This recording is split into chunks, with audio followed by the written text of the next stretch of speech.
Hi everyone, welcome to Glitch Guru.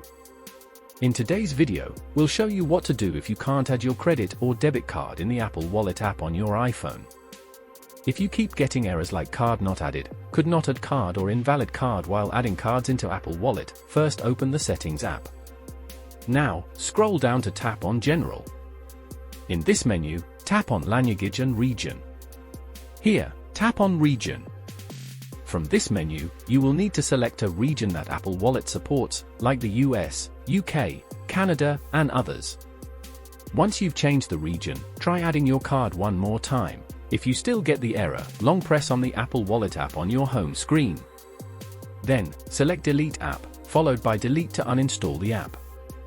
Once the app is removed, open the Settings app again. Now, scroll down to tap on General. Here, scroll down and tap on Transfer or Reset iPhone. Here, tap the Reset option at the bottom. Finally, select Reset Network Settings and then follow the on-screen prompts to finish the process. After resetting the network settings, go to the App Store again and install the Wallet app. After this, you should be able to add your debit or credit cards. If you have any questions, feel free to ask in the comments below.